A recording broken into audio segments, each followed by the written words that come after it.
Olá, pessoal. Sou Anne Figueiredo, secretária de Mulheres do CISEJUF. Vou fazer aqui minha autodescrição. Eu sou uma mulher de pele morena clara, cabelos castanhos avermelhados na altura dos ombros. Estou usando óculos vermelhos, camiseta vermelha e saia estampada. Começamos hoje mais uma edição do podcast do CISEJUF, Painel CISEJUF, que é o podcast do Sindicato das Servidoras e Servidores das Justiças Federais no Rio de Janeiro. O episódio de agora é sobre o Dia Internacional da Mulher Negra, Latino-Americana e Caribenha, data que é celebrada no dia 25 de julho no Brasil e em vários países do mundo. Uma data de extrema importância que nos convida a refletir sobre a resiliência, a luta e o impacto das mulheres negras em nossa sociedade.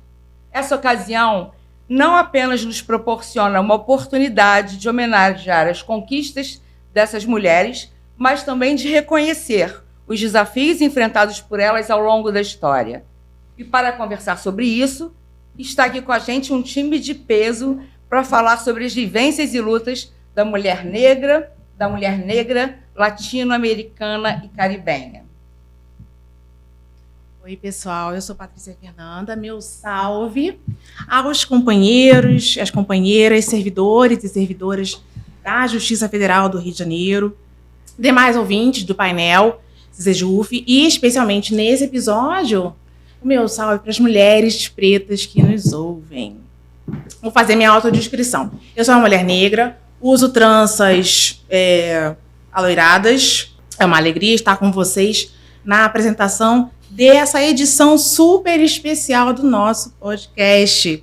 Como mulher negra, latino-americana, fã de Elisa, é um prazer multiplicado estar nesse estúdio hoje. Obrigada a vocês por terem aceitado o nosso convite e estarem hoje aqui. Vocês podem dar seu salve inicial para a gente hoje. Olá, boa tarde. Você vai falar seu olá. Olá, meu nome é Carmen Diniz, eu sou oficial de justiça aposentada da Justiça Federal. Queria agradecer o espaço, que acho muito importante a gente falar disso. Cada vez é mais importante a gente falar disso, especialmente das mulheres negras. Meu salve para todas elas, e em especial as que perdem seus filhos para a Polícia Militar do Rio de Janeiro. Obrigada, viu, por estar aqui. Como mulher internacionalista, militante do Movimento Solidariedade a Cuba, eu tive a oportunidade de ir a Cuba 4 vezes como brigadista, né? E nesse convívio maravilhoso com cubanos e cubanas, consegui estabelecer uma amizade muito grande, laços muito profundos de amizade, né, que nos ligam até hoje. Hoje sabemos que você dedica a sua vida à causa humanitária, militância, né? Mas eu gostaria de saber antes como isso funcionava, se você tinha muita dificuldade com os companheiros no convívio na justiça, como você conseguia administrar esse tempo, como você se sentia tendo que se dividir nessa luta e no trabalho. Eu gostaria que você falasse um pouco sobre isso. Então, boa tarde, porque nós estamos aqui de tarde, mas boa noite, bom dia para quem for ver esse programa. Era um problema muito sério. Não é muito fácil. Acho que as pessoas imaginam você trabalhar na Justiça Federal. Justiça, de uma maneira geral, a gente sabe, né, que o Eduardo Galeano falava que a justiça é como a serpente, ela só pega os que têm pés descalços. Então, é um negócio muito forte, e isso não é um privilégio do Brasil, né? Todo lugar capitalista, em qualquer país capitalista, é isso que acontece. Então, você fazer uma militância por Cuba ou por qualquer outro país que não esteja nos moldes do que os governos estadunidenses determinam é muito difícil, porque você está indo contra a maré, você está indo contra tudo que muita gente acredita firmemente, né? Então, por exemplo, você ser uma pessoa de esquerda, seja lá o que for de esquerda hoje em dia, mas porque a definição está cada vez mais difícil, é muito difícil. E na justiça, especialmente, e eu vou te dizer, Anne, o problema não era só com os colegas Com os colegas também, claro, porque as pessoas parece que entram ali e colocam uma venda, né? E não vê mais a realidade como ela é. E é aquela história, se fui pobre, me esqueci, não me lembro, né? Isso acontece muito também quando você chega num cargo melhorzinho assim, na Justiça Federal, especialmente. Mas não só com os colegas, como também com a direção do foro, com a presidência do tribunal. Sempre foi muito difícil, eu sempre tive que esconder. Sabe aquela história do Superman, que entra na cabine e muda de roupa rapidamente? Era eu. Então, assim, quando eu saía da Justiça, porque também, mesmo não acreditando muito na Justiça, eu sempre fui uma servidora muito séria. Mas qual roupa que você trocava? Então, a de militante, quando eu saía da Justiça, né? Brochinho. E aí não pode lá dentro, você não pode. E assim, por outro lado, como eu passei num concurso muito difícil e trabalhava lá, e quem me pagava era a Justiça Federal, eu achava que eu tinha que ser muito séria com a Justiça Federal. E é verdade, então eu era muito Caxias com as coisas. A gente pode fazer muito pouco, na verdade, para alterar a realidade estando ali dentro. Mas eu achava assim, e continuo achando, se eu trabalho na Justiça Federal, eu tenho que levar muito a sério o meu trabalho, eu tenho que fazer muito direitinho. Por quê? Porque eu quero poder falar alto. E só fala alto quem segue os seus princípios. Essa pessoa pode falar alto porque ela é séria, porque ela não tem um escorregão. Então, assim, apesar da dificuldade toda que eu sempre tive enquanto trabalhei mais de 20 anos na Justiça Federal, eu sempre levei muito a sério o meu trabalho. O que eu estou dizendo aqui é muito difícil você ser um militante à esquerda, né, progressista, digamos assim, dentro da Justiça. Não é fácil.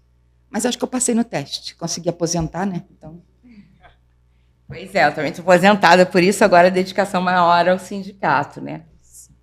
Temos vários documentários que a Carmen é divulgadora no Brasil, desses documentários maravilhosos cubanos. Tem um, inclusive, que a gente gostaria de passar um pedacinho aqui. A las mujeres nos ha dado todo, nos ha dado independencia, nos ha dado libertad, nos ha dado la posibilidad de estudiar. Aquí las mujeres somos ingenieros, médicos, científicos, somos de todo. La discriminación en Cuba no existe de la mujer. Yo, por ejemplo, soy directora de una unidad básica. Soy mujer, soy negra. Quem quiser ver o filme, está no YouTube, no canal do Comitê Carioca de Solidariedade a Cuba. Como se chama? O filme se chama Cubanas, Mulheres em Revolução. É feito por uma basca, uma mulher basca, que vive em Buenos Aires, uma cineasta. Eles não gostam de dizer que são espanhóis, né? Porque eles querem a separação, os bascos. Mas está dentro da Espanha. Bom, enfim, é bem interessante o filme. Para quem quiser ver o filme completo, mostra bastante essa questão das mulheres cubanas antes e depois da Revolução. A diferença é que isso apareceu aí nesse pedacinho do começo, o que se viu aqui é o desfile do 1º de maio. Eu aproveito para dizer, quem quer ir a Cuba e vai escolher uma data, escolha o 1º de maio, porque não é o dia da Revolução, que é 1º de janeiro, que é uma festa, a gente acha, ou 26 de julho, mas aí é verão, lá é muito quente. A data mais bonita para se ir é no 1º de maio, que é esse desfile que a gente viu ali um pedacinho, o pessoal com cartazes e tal, é uma Sapucaí politizada, é a coisa mais linda que você possa ver. As pessoas saem com um cartazinho de papelão, assim, sabe? Viva a Revolução, família, criança no ombro. É lindo demais. Quem puder ir a Cuba, quem quiser ir a Cuba e quer escolher uma data, vai no 1º de maio. Essa diferença que a gente vê, né, da mulher antes da Revolução para a mulher pós-Revolução, né? O feminismo enraizado é muito satisfatório de se ver quando você sai da opressão e começa a conquistar a sua liberdade política, esse posicionamento político também é muito interessante. E falando em Cuba, Elisa, você teve em 2005, né, em 2024, participando da Feira Internacional do Livro de Havana, né?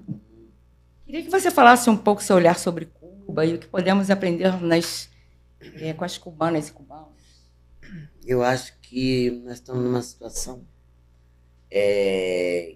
em que as cubanas têm muito que aprender com a gente nesse momento. Elas estão sofrendo muito. Mulheres negras cubanas, assim, foi uma sensação que eu tive agora, estão se reunindo e tal, mas assim, primeiro que tem uma coisa forte em Cuba, que é não a dificuldade, como eles têm, coitados, que defender a revolução, mesmo que ela esteja hoje mais longe do que talvez os primeiros ideais em algumas coisas, porque esse embargo também deixa tudo muito difícil, não se assume muito o racismo, tem uma negação do racismo, você sabe que tem uma negação do racismo. E uma dificuldade das mulheres, né, porque tem um machismo grande. Uma coisa que aconteceu lá, que eu achei incrível, que eu vi como é que o Brasil está avançado, por incrível que pareça, mas é bom dizer, é que um cara me seguiu, assim, não me seguiu, ele estava vendendo água. E aí eu passei, ele começou a falar, mamita, umas coisas assim atrás de mim, que é coisa que não está mais acontecendo no Brasil, praticamente, pelo menos nas grandes cidades, eu acho. E aí o cara veio, aí largou a água que ele estava vendendo e veio falando atrás de mim, e eu falei, meu Deus do céu, estou leitando isso. Eu entrei no restaurante, ele, daqui a pouquinho, ele entrou, sentou numa mesa do lado e continuou falando, que não sei o que lá, uma coisa meio de prostituição, assim, eu posso ir no seu hotel, falando umas coisas. Aí eu chamei o garçom e disse que o garçom está te incomodando. Eu falei, tá.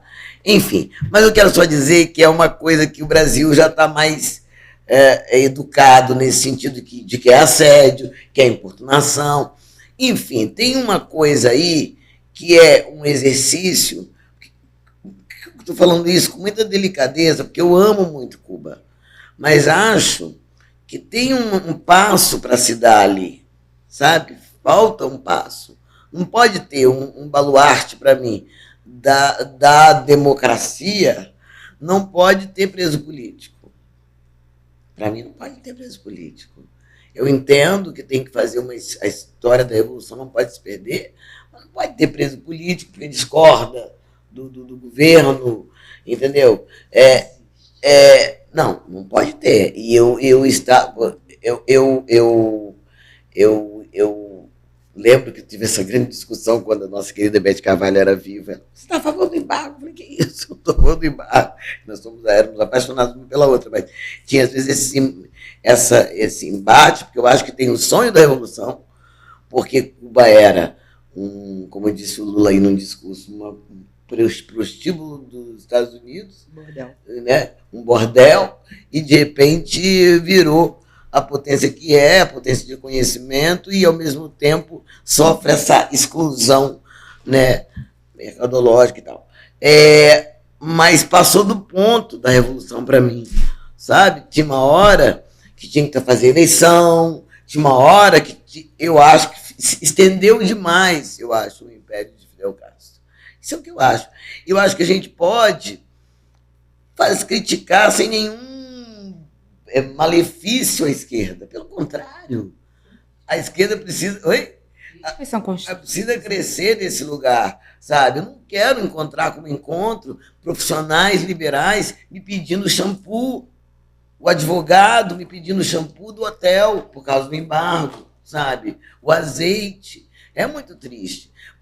Eu volto de Cuba com o meu coração partido, porque amo, quero ficar dançando naquela Havana velha, sabe?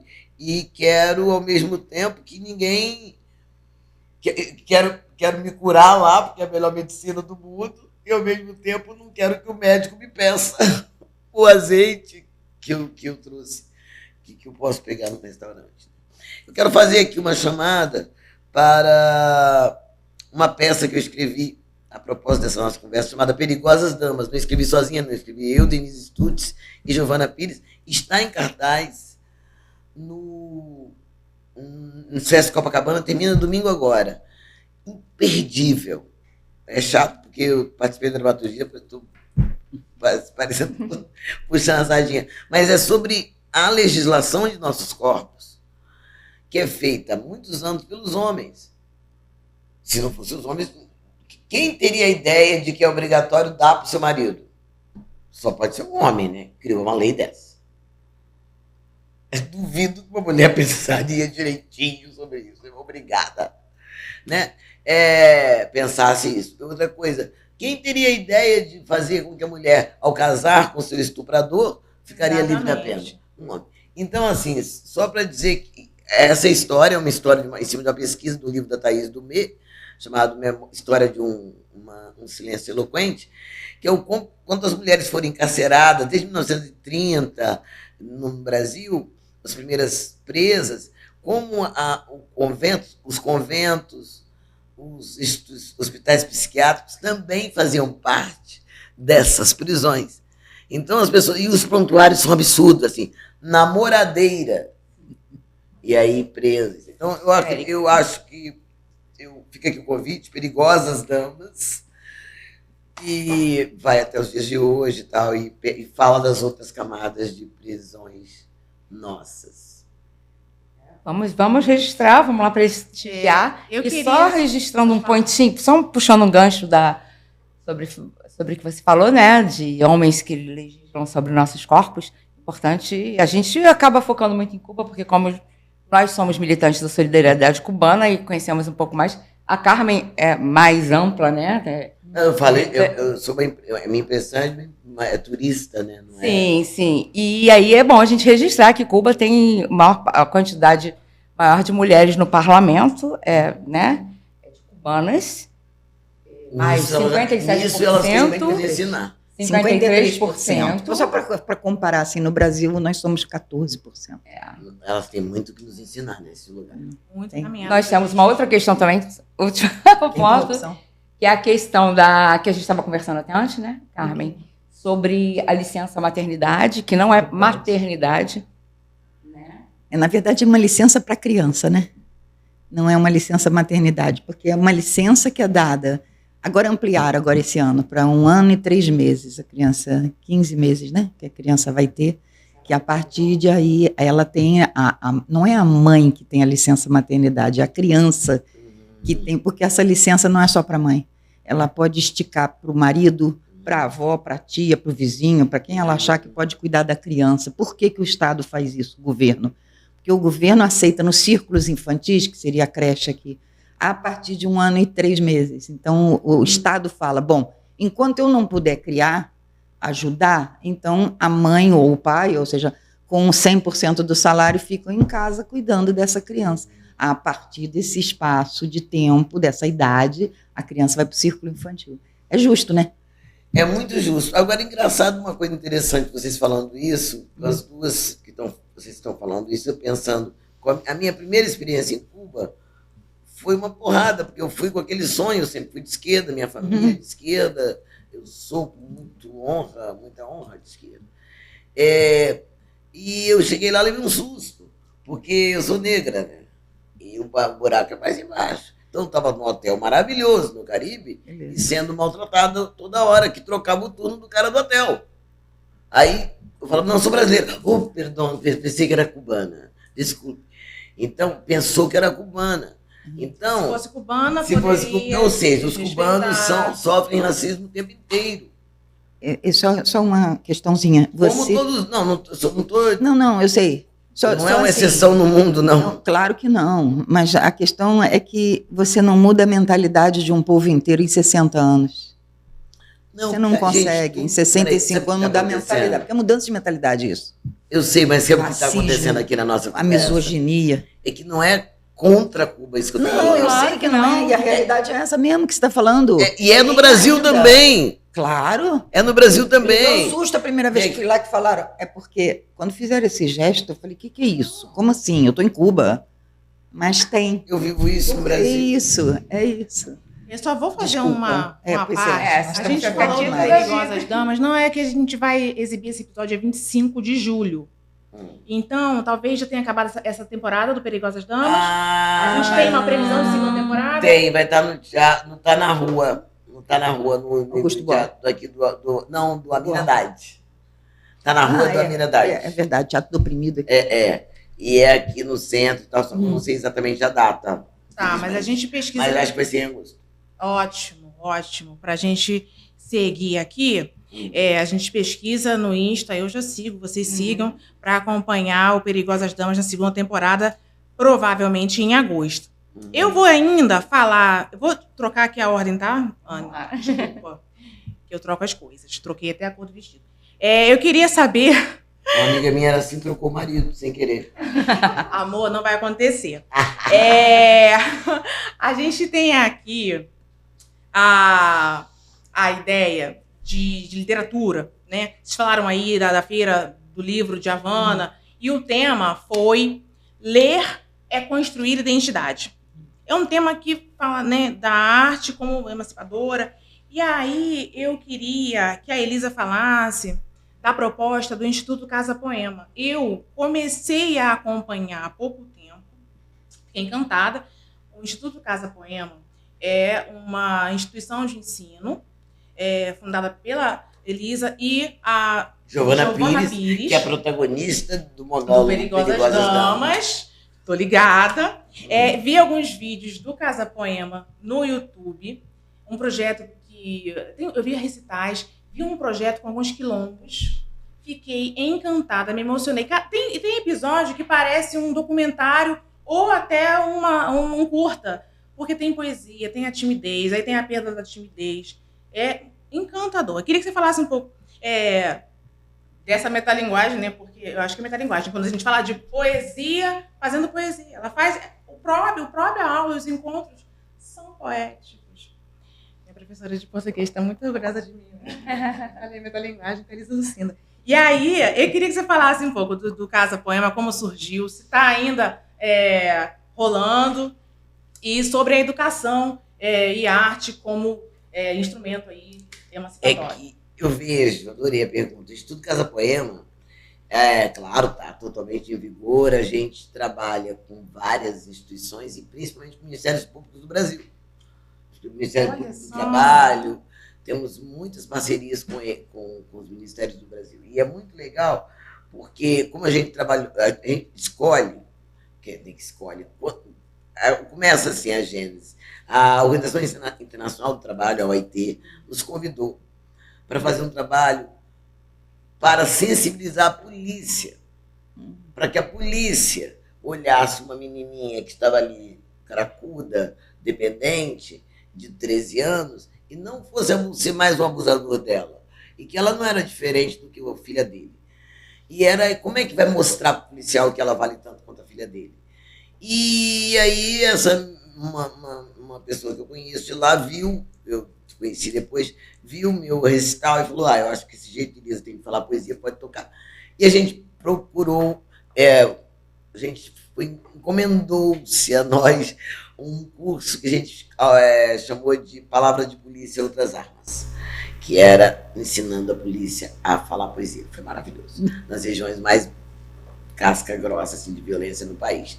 Foi o primeiro. E a gente não parou mais. Então a gente fez versos de liberdade depois só para a socioeducação. A reclamação da socioeducação era de que a OIT tinha que a socioeducação, um menino de 16 anos, 14 anos ou 16, que se tem um curso técnico ali dentro e sai preparado por aquele curso técnico, fica reprovado na entrevista de emprego porque não tem domínio do discurso, porque não tem intimidade com a palavra. Então, com o equipamento, a poesia como equipamento pedagógico de cidadania, a gente faz essa... Então, você chega, por exemplo, eu chego numa unidade socioeducativa, aí os meninos, professor, aí eu falo, quem gosta de poesia? Ninguém gosta de poesia. Mas quem gosta de rap? Todo mundo. Que é ritmo e poesia. Já começa assim. E aí, eles, em muito pouco tempo, os meninos do erro, carimbados pelo erro, sofrendo pela inconstitucionalidade que ainda é a socioeducação brasileira. E é muito bom dizer isso aqui. Por quê? Quando a gente encontra uma criança, olha, pega a visão da lógica. Quando você encontra uma criança abusada pela mãe, ou pelo pai, ou pelo padrasto, o que se faz? Salva-se a criança desse agressor, condena-se o agressor. Não é assim?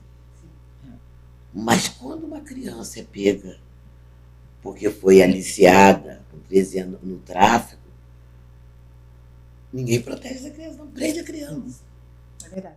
Isso teria que ser inconstitucional diante do Estatuto da Criança e do Adolescente e diante da própria Constituição brasileira, para mim. E aí, o que acontece é que essa criança... É outra coisa, a socioeducação foi criada não para copiar a cadeia adulta. Pelo contrário. E, no entanto, é o mesmo padrão, tem solitária, é muito louco. Então, ela tem que ficar próximo mais da socioeducação, e por isso está sendo lindo, esse governo está fazendo, o Conselho Nacional de Justiça fez uma coisa linda, da cultura dentro da socioeducação. Bom, dito isso, esses meninos pegam rapidamente, eles decoram um poema, e no outro dia estão declamando, e eles nem acreditam que os meninos do erro, marcados pelo erro, serem aplaudidos. Muda tudo. Muda, descobrem esse seu poder. Então é um trabalho lindo, a gente trabalha com comunidade LGBTQIA+, com população periférica, juventude periférica, excluídos, cuja palavra não lhes foi ofertada, porque é ela que é a nova abolição. Maravilhoso. Maravilhoso. Eu vou seguir com a Elisa. Nós vamos para onde? A gente vai lá para a nossa infância. O Instituto Casa Poema dá aula de poesia falada para vários, para professores, e para quem quiser ir dar online também, fica ligado na nossa página. Eu já estou ligada, inclusive, já vou me inscrever, vocês vão saber por que depois.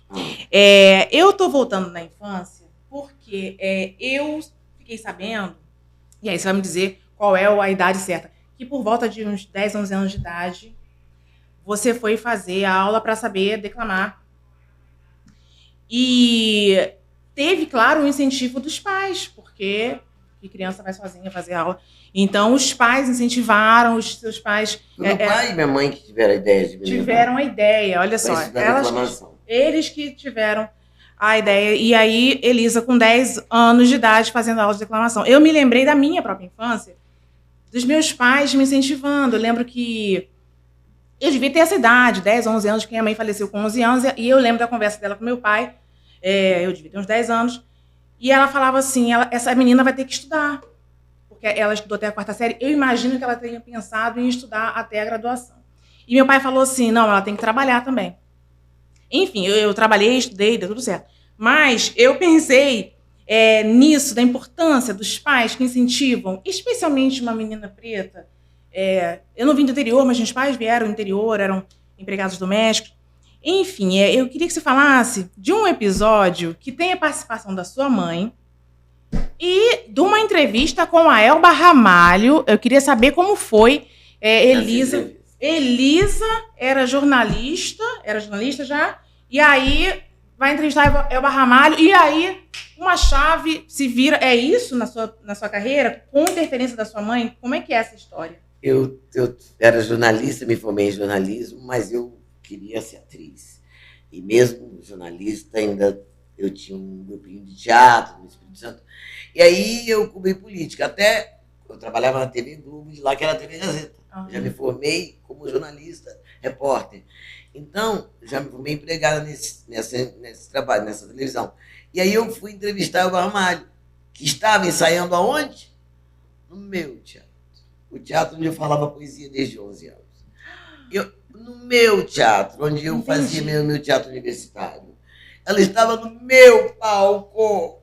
E aí, aquilo foi muito forte para mim. Eu estava esperando para vir o ensaio para entrevistá-la e eu não parava de chorar querendo estar lá. E chorava. E aí eu me maquiava de novo até a hora de entrar ao vivo. E aí, claro, estava bem já, mas mãe, né? Mãe vê jornal que a gente tá. Então a mãe virou e falou, cheguei em casa, minha mãe falou assim, filha, você tinha chorado hoje?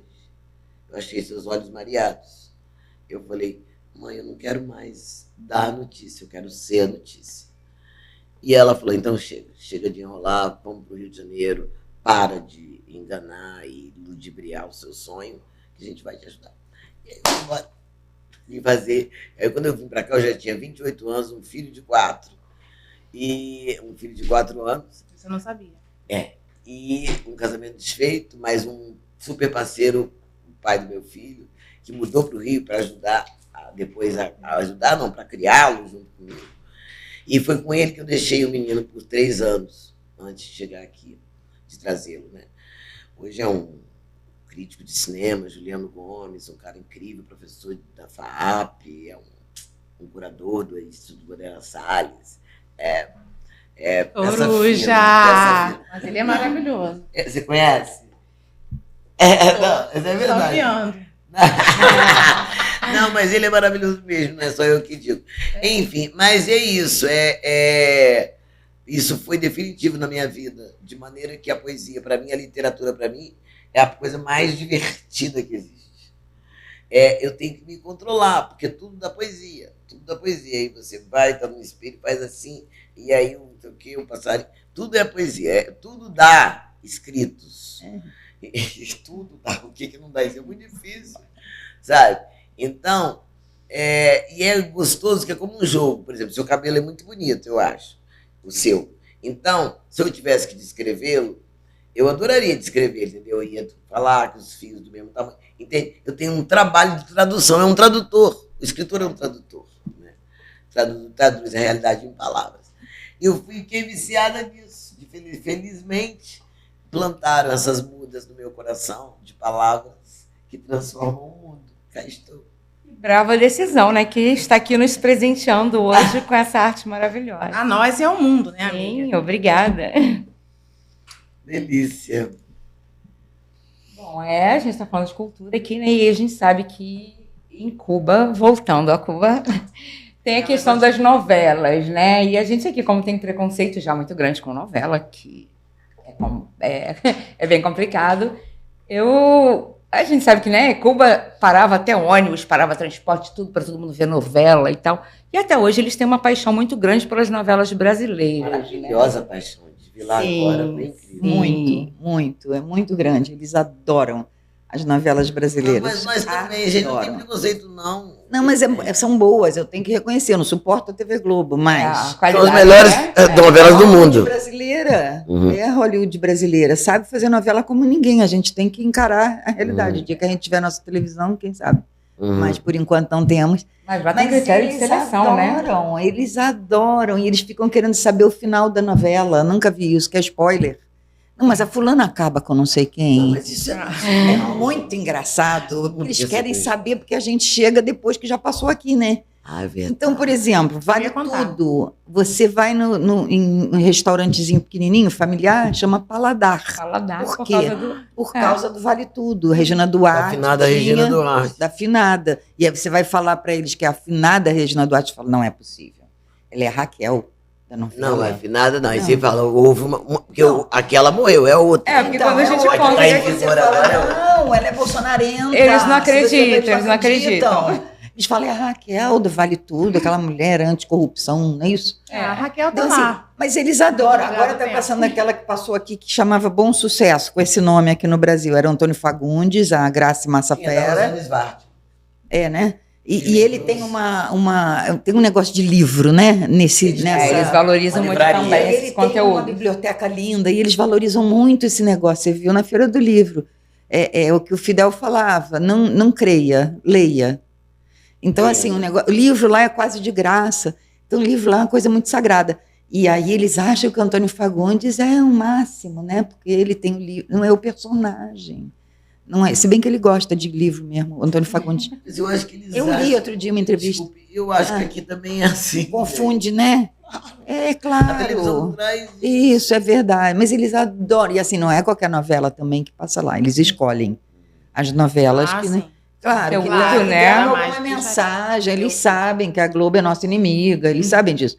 Mas tem uma mensagem subreptícia para brasileiro, não para eles, talvez. Gente, bom, Carmen, agora já caminhando para a reta final do nosso bate-papo, queria que você deixasse uma mensagem de luta ou de esperança, né? Ou de luta e de esperança, para a mulher negra, latino-americana e caribenha, e para todas as mulheres do nosso país. O que você diria a elas? Eu diria o seguinte, em primeiro lugar, esse projeto de lei que o Arthur Lira queria aprovar de qualquer maneira, que prendia as meninas vítimas de estupro, pegava uma prisão de 20 anos e o estuprador de 10, por exemplo, que são os homens que fazem, enfim. Isso foi adiado. Tem que ficar todo mundo ligado que no segundo semestre ele quer botar em votação de novo essa maluquice. E vai ser rejeitado de novo. Tomara. Por que isso só foi rejeitado por enquanto? Porque nós fomos para a rua. Então nós vamos pressionar Isso é de um novo. exemplo Nós maravilhoso, vamos isso. pressionar de novo. Vamos, então Isso não assim, vai parar. Alô? Pois é. Não vamos parar. Não passarão. vamos recuar. Não Não podemos. passarão. Eu acho que é isso. Então, assim, uma mensagem, porque às vezes a gente fala da mulher cubana e da revolução, e aí as pessoas falam assim, puxa, quando é que a gente vai chegar lá? Mas cada país tem a sua história, a nossa história vai ser outra, não vai ser a mesma de Cuba. As mulheres conquistaram lá a interrupção da gravidez legal, feita por hospitais públicos, elas conquistaram isso em Mais um 65. Federação Elas das podem nos Mulheres ensinar. Cubanas foi fundada um ano depois da Revolução, por ordem, determinação ou ideia, seja lá o que for, do Fidel, que falou que sem a mulher não há revolução. E não há, porque tudo começa ali. Então, assim, a gente vai ter uma outra história. As mulheres venezuelanas têm outra história, as indígenas, salve elas, bolivianas, também têm a história delas, e lá também as coisas não passam. Então, assim, não é que as mulheres cubanas são melhores que nós ou estão em melhor situação, em uma coisa ou outra estão realmente. A gente tem que se mirar nisso e continuar lutando. Agora, minha mensagem especial vai para as mulheres, em sua maioria negras, que perdem os filhos aqui no Brasil, que é uma guerra silenciosa. Nem é guerra, né? Porque no morro não tem tanque de guerra, não tem granada, não tem, sabe, não tem míssil. É um massacre, é um genocídio também. Os números são de guerra. Eu apresentei isso no trabalho em Cuba agora, em janeiro do ano passado. É um número de guerra, é um número de Iraque. E jovens, negros e favelados entre 15 e 29 anos, a gente tem que parar com isso. A gente tem uma justiça muito racista.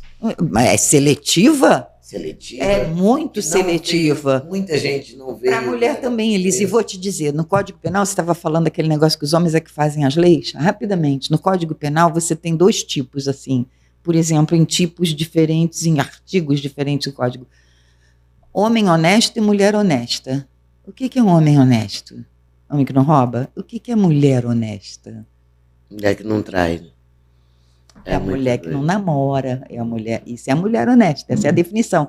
Homem honesto. Isso está no código? Ah, Ai, que atraso. Ela recatada e do lar.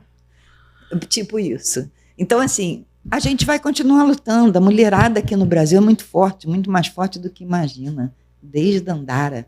Então, a gente vai conseguir alterar muita coisa nesse país, na marra, na rua. É assim que a gente vai conseguir. Vai, fala. Não, desculpa, é por isso que quando alguém fala, ai, não sei se eu não sou feminista, meu amor, você não estaria falando aqui hoje, não estaria no parlamento, não estaria votando se não fosse. Se não fossem as feministas. Eu posso falar minha mensagem final? Não, você quer falar, né? Vai Não, você encaminhar. pode falar. Era isso mesmo que eu queria que você falasse. A Pronto. mensagem final. Vou falar a verdade para vocês. Eu tinha pensado em pedir para a Elisa, para eu declamar junto com ela uma poesia. Não vai acontecer. Não vai acontecer porque, né, minha família vai ficar talvez com vergonha. Eu vou fazer ainda um poema. E aí a gente quer também um poema da Elisa nessa mensagem final. E essa mensagem que seja para as nossas mães que nos incentivaram, as mães que a gente tem aqui, as representantes, as mães pretas e as mães brancas, as nossas ancestrais, e as mulheres pretas por conta da data que a gente celebra hoje, o Dia da Mulher Negra, Latino-Americana e Caribenha, e Dia de Teresa de Benguela. Então, sim, Elisa, eu queria que você fizesse a sua mensagem final, é a nossa homenagem, e se você tiver um poema pra gente, vai ser o nosso presente. Olha, eu vou dizer uma coisa. Vou fazer 2 coisas. Bom, primeiro eu vou me despedir aqui das minhas palavras finais.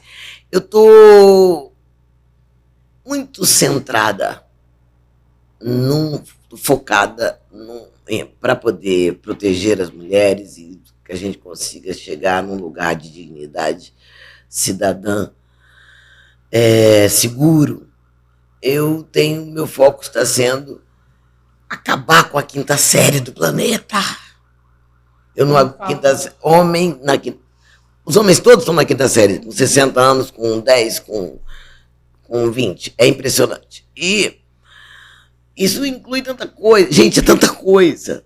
É tipo assim, eu soube essa semana que tem homens que não chamam o namorado da minha manicure. É um deles e tem muitos. Não chama linguiça pelo nome de linguiça. Chama de vacilação. Não entendi, gente. Por que isso? Porque os héteros, eu sou hétero, mas eu só parece que estou criticando como se fosse. Mas ó, os héteros, os homens héteros, são muito viados. Desculpe, pronto, falei. Sem notar. Ou seja, só pensam nisso. Ah, que é isso? Cheio de brincadeira dúbia que nós mulheres não temos.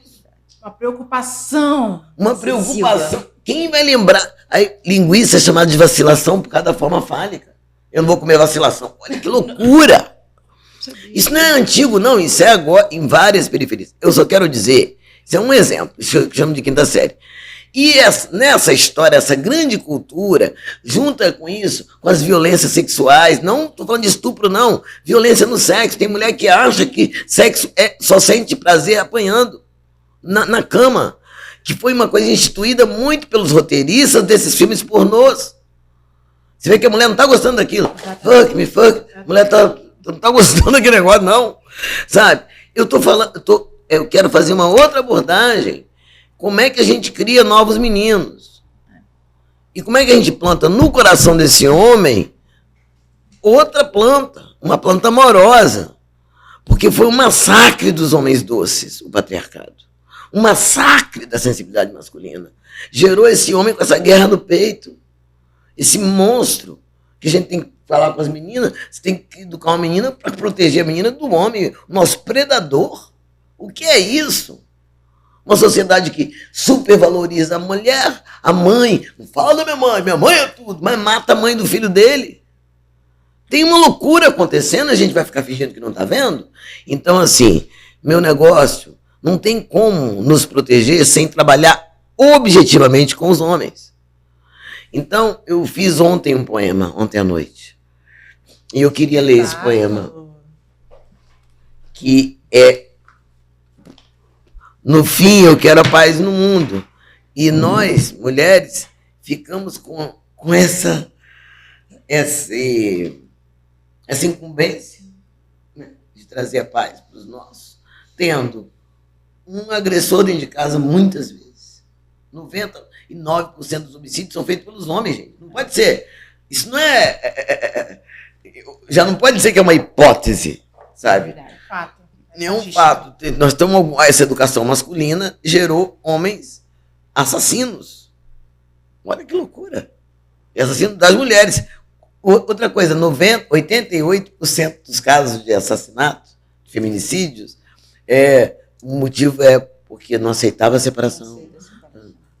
Aliás, essa frase eu não entendo, não aceita a separação. Isso. A pessoa diz, não te quero, eu não aceito. Não, querida, não te quero. É só um fato.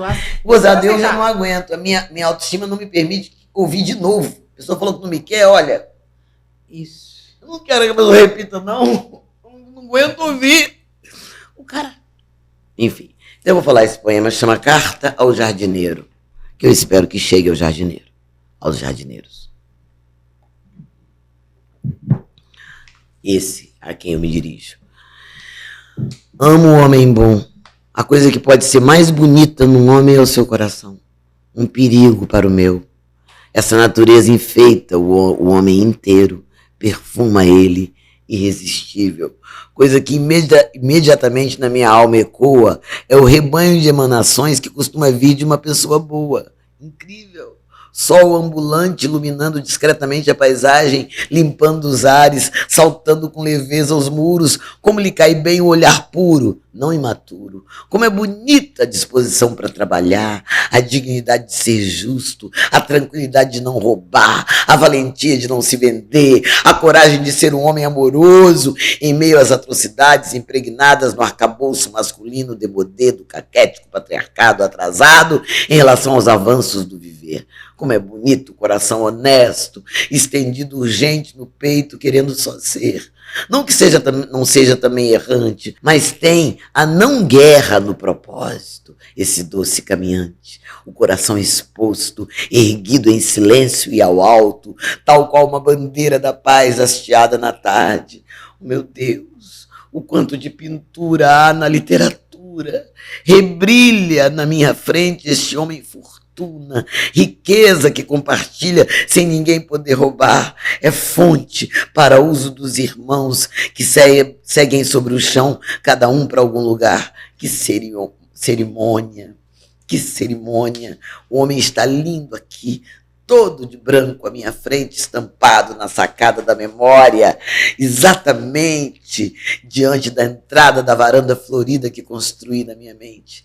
Seus olhos derramam bondade, ingênua e inteligente. Meu peito tremula porque tudo é tão envolvente. Chegou o dono do caderno de minha alma, que vistoso, olhar me sorri com calma, miúdos olhos profundos. Para ele viver é poder ser bom, querer prestar, ter vergonha de maltratar, seja quaisquer, um outro homem, criança, mãe, irmã, mulher.